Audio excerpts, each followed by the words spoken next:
Cúnastá cuasaí is mé sé OMP agus seo leabhar-mheas agus an leabhar a bheith á phléigem inniu ná an ceann seo an Litir le Liam McCoil agus siod é ceann den leabhar is fearlam go cinnte tá sé na leabhar is fearlam sa gaige beidir go ben ceann is mó a hanlum agus is fiction starú le tá gceist leis fiction starre uairscéalaí den chéad scótha se Liam McCoil leis beidir fantan wa leis reinfa blianta hin inis agus greibh leis an leabhar seo cúpla blian hin inis ach bhartaíos é seo léamh ríist le déanaí os rud ag meid an tríú leabhar sa tra an Litir a teachtamach go lua beidir puinte aigen sílam go lua sa blion tásúlagum.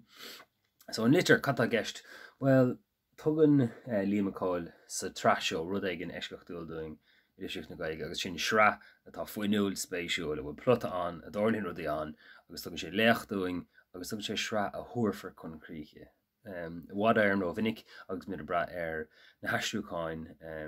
ó bhéirle go gaige ní eicimiid ach an chéad ceann nó an darna leabhar an beidir an darna leabhar a sra ach seo ceann a meid an tríú ceann an sa so go mór sin tugann sé leachúing luúchás a brion duine cinná leachúchas dar gcuid féin nach gá bheith brethir ar híre eile ach beidir go mé chuntas beag ar na leabhar eile tá scríofa ag Liam McCoil fantan was cinál fiction starú le ríis an dochtú áthas beidir an chéad uairscéal dá chuid agus hill sin a lán léirmheasanna dábhaltacha a camerarán níor churas an iiri sin simime an dá réire brenn roiint an léirmheasan an seo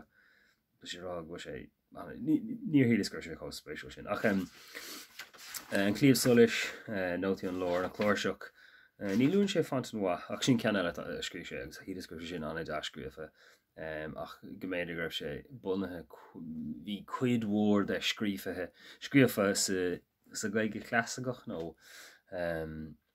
sa nua gaige bhoch beidir nó gaige bhí ábhraíonn níos casta an tam sin níor bhéinsciúla go mar hí sin i léamh agus ach fós hain sin gur higus an chuid máid ach sin go maning níos má bhaid má aimime as lein sin inis ach an ceann seo peisce le léigh mé an blurber dosach